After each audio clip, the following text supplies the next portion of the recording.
Hindi ko kailangan tipirin ang Diyos. Kita, pagkabot sa Diyos, kinatipid na to. Tama? Makagasto mo ko ni gasolina. Ginakong kadto. Ay, kalayo. Ay, kadugan mo tapos. Ginatipid na to si Lord. Tama? Ginatipid na to sila. Pero pagkabot sa, for example, birthday ko.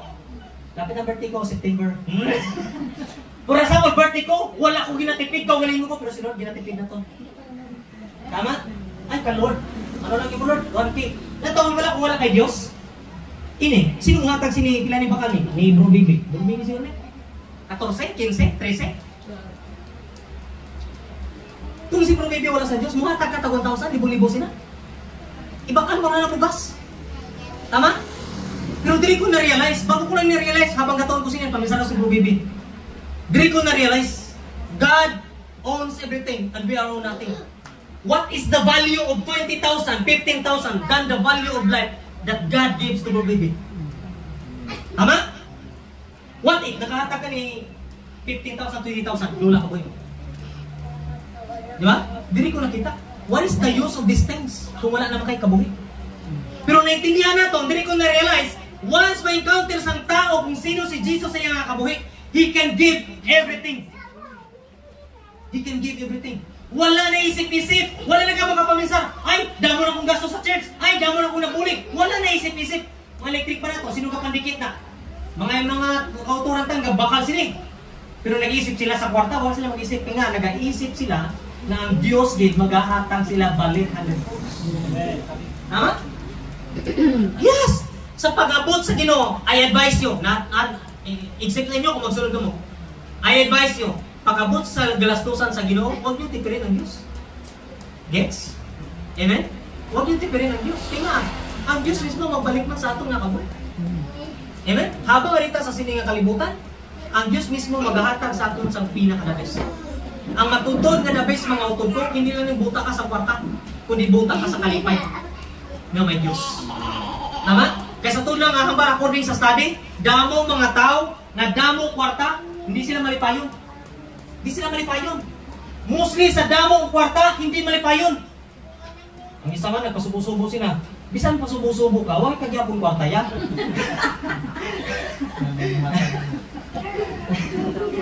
Di ba?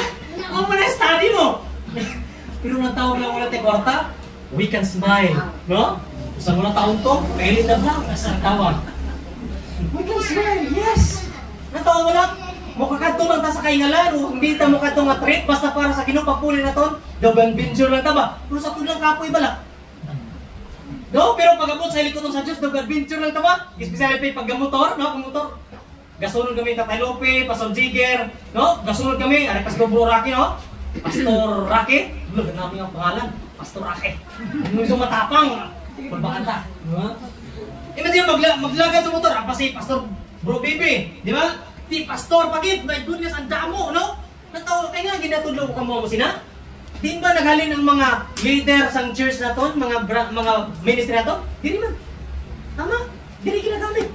That's why, atong nag-preach sa aton din, nagambal ito, Pastor EJ, grabe ang inyong Sunday school ha, nami, hanay, clean, at pag time, topical. Siyempre, ang Diyos nagalit. Nya. Gigamit natin sa Diyos para i-share. Tama? Kaya nga, sa tudlang bisan teacher ka, kung wala kay saktong nga lead, wala pulos. Yes! Pero nakita nila ang atong day, they are blessed sa kabuhi ni Sis Dining. Kung how to deliver sa Word of God. Sa Bible study. Na dili nag-preach din. So in other words, sa atong mga autor ko sa Ginoo, ikaw ako, pwede kang gamiton sa Diyos. That's why study sa pulong sa Ginoo.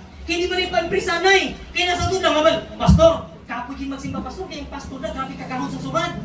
Pasalamat ka, gahon ng sungad sa pastor. Di ba? May ganyan pastor, di gahon ng sungad. Hipos lang. Di ano, batayan mo? Wala, hipos lang yan eh. Di ba? Sinasinyas, apa? Ano na karong klase?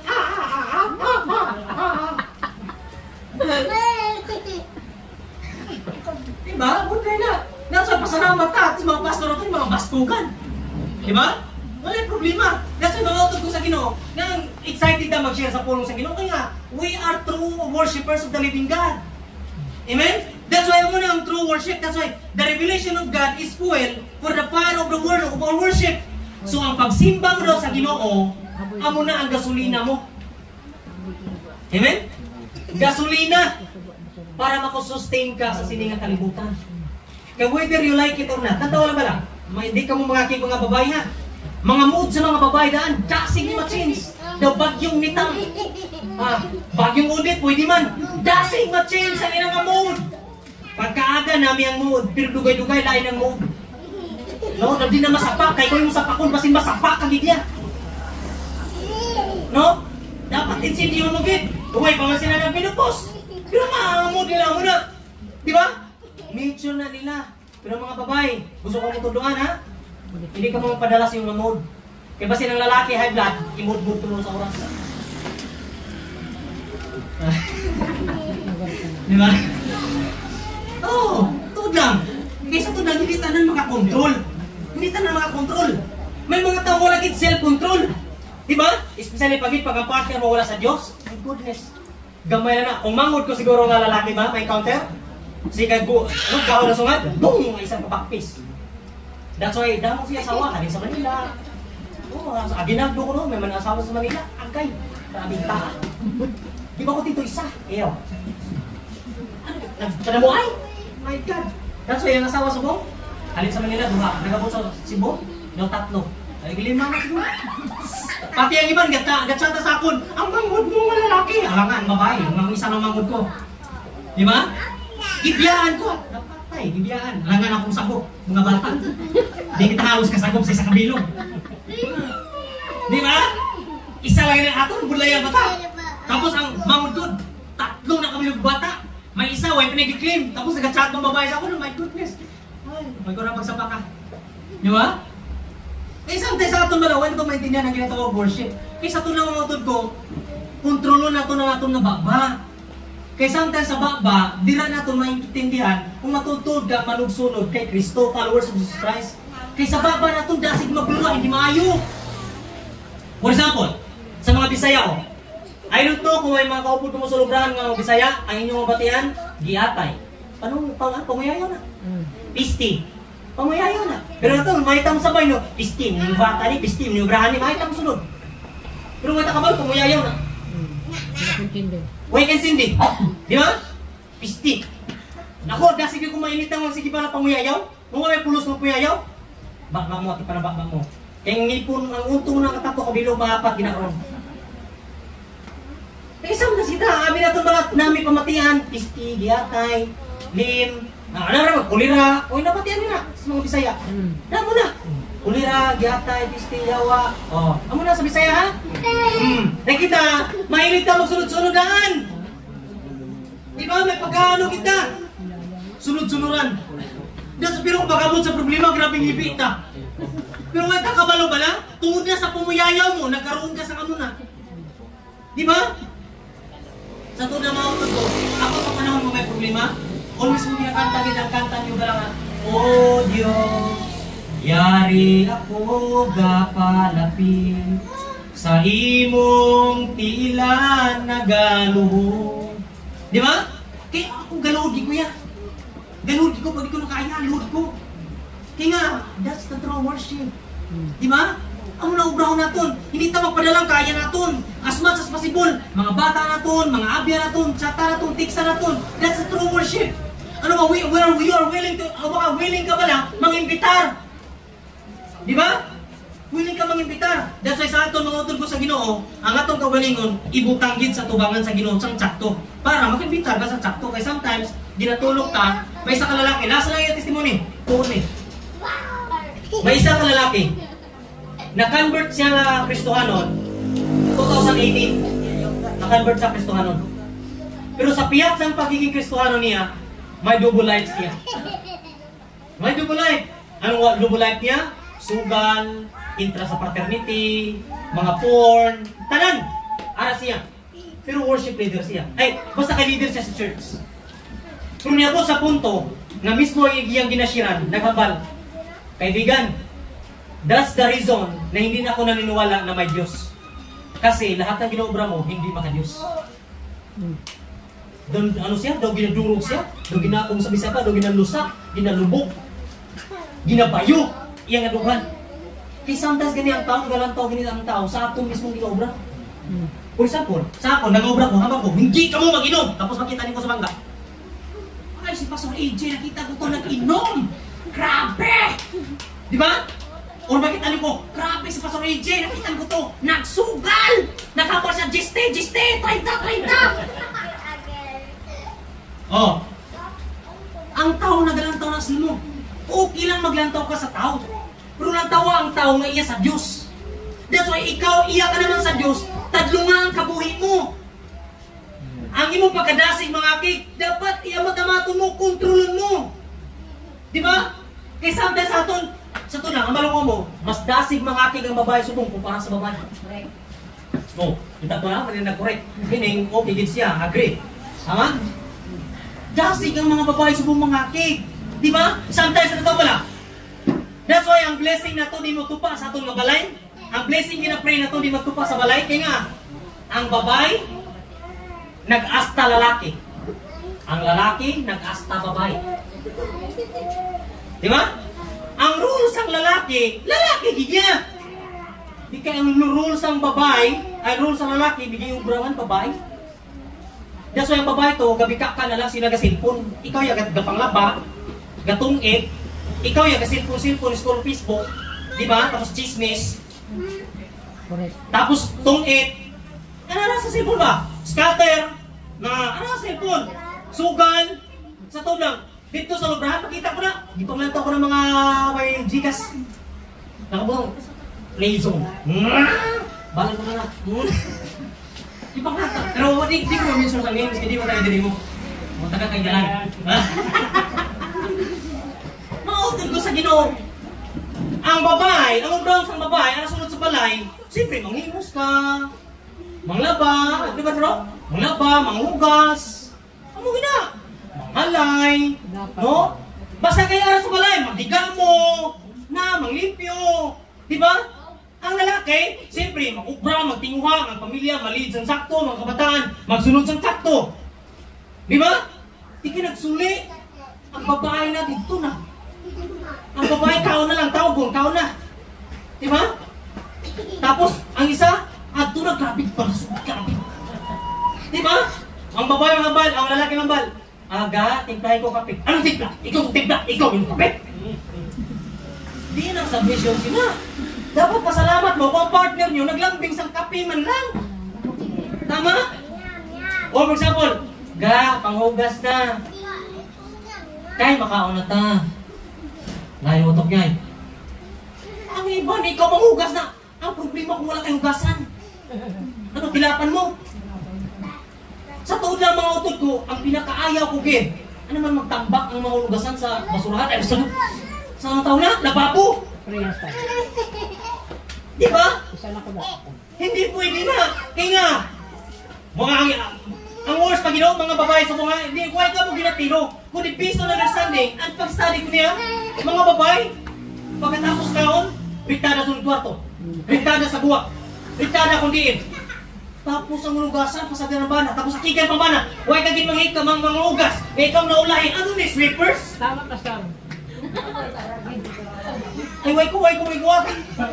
Mga mangon ko nagigot sa buhol. Sa tuod lang, dapat, kung bisan pa ikaw na una kaon, o naulahin siyang kaon, babae ka, manghugas ka na, feeling ka. Hindi kayo una kagit, ikaw na ulay kaon, Bro Jonathan, ikaw manghugas. Ay, hindi na mo na. Hindi na mo na. O may sabol, si Bro Bibi. Ikaw na ulahin. Bro Bibi, ikaw mo na mahugas. Hindi na. Ang obligasyon sa babae, that's why wala tayong blessing, wala tayong peace of mind. Kaya obligasyon natin, di na magpatudlo. Gusto natin i-welcome ang lalaki. Tapos sunod na ako, transfer na siya. Hindi na. Obligasyon sa asawa ni Jay. Oo. That's why sunod sa balay. This is what I learned. Patigaw ko subong. Oo, patigaw subong. Haling sulubrahan, kaon ko. Hugas ka na. Astig na subong bro. Sayang ang tato. Di ba? Kaya, diri ko na-realize, hindi man ako yung gusto ganin ni Lord. Pwede mong basahan ng Genesis, ang babae, i-try niya overcome ang lalaki para ano? Antilun. Hindi ko pagandir. That's why ikaw kakakusubong, walay mga blessing, walay tadlong relasyon sa Diyos, walay paminsaron nga malinong, di ka makatulog sa tadlong. Tungod ikaw mismo sa kagaling mo tadlong unod. Gets nyo? I am talking this sa mga tao, wala man nagasunod sa Diyos totally. Pero kita kung nagasunod na lang, kita maigusin. Eh siyempre, may online pa tayo. Di ba? May online pa ta. Sabi nyo, ang EG Vibes TV na, ibutang ko na lang atong tanan mga picture na. O para tanan makakita. Di ba? For example, sa pag-preach ko din, may ka... Kapso ko rin. I-post ko. Ate Maya. Maya. Sometimes sa ato mga ututuhin, ito na mag-heads, tama? Gets, ba? Gusto ko ipaintindi sa inyo para magtudlo ninyo mas inyong kabataan. Para at dahil ng gabi, sila naman magtudlo. Kumbaga pasa-pasa ng tubay. Diba? For example, si Toto Vince. Oh, may asawa. Oh, may asawa. Oh, partner niya. Hindi ko mo maginaway doon, ha? Oh, kasi daklo ko naman. Hindi, joke lang. Oh, for example, ha? Example lang, ha? Mga 10 years na sila. Oh. Pag may problema ang isa, mag-asawa, istoryahanay. Tama? Kabang insindihanay. Hindi sa tanang panahon ang tsakto babae. Kaya sometimes kung maminsan ka nga ikaw ang tsakto, ikaw ang tama, may tama ka sa ulo. Hindi sa tanang panahon, may tama ang babae, bro. Sometimes tatamaan ka man. Oo. Di ba? That's why mga babae, hindi ka mo basta babae ng partner niya. Hindi, ha? Tanan kini na igo. Pati online, igo sini. Correct. Tama? Tingnan mo utod ko. Gusto ko nga kita tanan ma-bless sa Diyos. Ako nagakalipay ko, bless ka mo. For example, si Bro Tikoy, may damo ng katuman. Ang pangalan niya, Bro Tikoy, Don Tikoy. Di ba? Siyempre, damo ng katuman. Praminigaraan pa ka. Di ba? Maubra ka siya. May pabor mo. Tama? May pabor eh. Oo. Damo na iya sa Diyos ang atong ginobrahan. Damo na may pabor. Supposed to be. Oh, malipay na. Makasinso si Bro Tikoy. Makasinso ka mo. Makasinso sila Bro Jonathan. Sila ni Ma'am Day kag si Pastor Roque. Na, ibo mo na yan. Tanaw ko si Mo Luis. Oh. Di ba? Makasinso sila. Malipay. Ako nga, Pastor, malipay ko yan. Why? At least ang pulong sa Ginoo nagtupa, matuod. Tama? Kaya ang pulong sa Ginoo, kung hindi magtupa man ang bawat isa sa aton, hindi na matuod. Pero one thing is for sure, promisa sa Ginoo naman, delighted me and I will give you the desires of your heart. Meaning, una-una ito ng Ginoo. Kaya yung desires sa itong tagipuson, ihatag nila sa Diyos. Di ba? For example, nagubra ka. Parang kanino ka nagubra? Hindi ka kanino ka bumabangon, ha? Sa alis kape? Hindi. Oh, for example, bawat isa sa itong nagubra. Kami ni si Day, si Bro Rocky, nagubra. Kanino ta nagubra? Para sa kagalingon? Hindi, ha? Para sa pamilya. Ako nagubra ko para sa akong bata, sa akong asawa. Hindi para sa kagalingon ko. Ang pala ko nga sino, hindi ko halos di ka bakal break. Kaso ngayon ko ng practice break, ha? Kaya sa lang, nalipay ko, kung nalipay sila. Ngayon, makita mo na nga, wow! Di ba? Wala na siguro papadi kang nanay, mga kambal. Anak, kandarapa ka, salamat ka, kandarapa ka, naghirap ka. Wala siguro mo na papa ka mamay. Si nanay dayon, makakita niya sa kabay ila, iyang kabataan, nagasinso, nagtubo. Hambal siguro ni nanay dayon. Ang word nga pasalamat, Lord, hindi pa na, kulang pa na. Yes. Namin na. Kagabi na kadabes ka mautod ko, always kong remind sa inyo. Gusto ko nga ka mo, mag-bless ka mo, mag-asinso ka mo, mag-breakthrough ka mo financially. Para at the end of the day, ang nanay kag tata nyo, pwede na madala ko din. Tama? For example, mag-dictate sila si Snorley ng Bro Tikoy. Ikaw nanay, upod ka. Upod ka! Nag-vlog ka ni Bro. Nag-vlog ka siya, taga-vlog, no? Upod ka na eh. Kaya nga, kung anong kauno na mo, kauno mo man. Kung nagahigda kami sa bugnaw, maghigda ka man to sa mabugnaw. Tama? Sino gusto mahigda sa mabugnaw? Kita, siyempre. Tama? That's why yung bisita, panin Lord, aircon. Ha? Tama? Pero iba, di pa mag-aircon Lord, kita siya po mo. May iba, di ka kuwanta aircon. Diba? Sa teleperformance gani, magtudo na gani aircon, grabe jacket, doble. That's why ako galong sleeve, mayroon pa, Pax. Di ba? Ako nang ulit sumibutang sa tumang misarong. Magasinso si Lechinchi, magasinso sa business. The best! Glory to the Lord! Matindog na sa mall. Di ba matino siyang mall? Ha? Kamol-mol. Tamaran. Aning kuya mo inday nga. Tanan ka na ako tamaran. Tanan nga mall imo gid. Kamol-mol. Imagine na na, di ba? Nami nga pa. Ano ang pangalan mall ning inday? Chichi Mall? Elmo. Agale. Agale. Tamaran na discount. Di ba? May spike mga kuya mo na. Supported. Tuwa mo na bala. Dapat kita tanan gusto mo kasinsoy, men? Wala yung bawat isa sa ato. Mga ako, pastor. Gusto ko mamatay ko. Nga pobre lang ko. Ikaw lang eh. Di ba? Putli kayo mamatay nga. Ano ka? Gamuruang kuya. Putli na muna ha. Relax na nga eh. Dapat mamatay ka. Nakasmile ka mo. Di ba? At least pag balsamo, ano nga? At least ano ka ba, daw nakapapicture ka lang. Putling yung balsamo ka, yawan ka pa pang amo ng mga balsamador sa inyo, ano? Nagsungat mo nga. Di ba, pilo? Diba? Kulay na. That's why, amo na yung matutod ng worship mga utod. Grabe ito lang, it involves happiness ang pag-worship. Amen?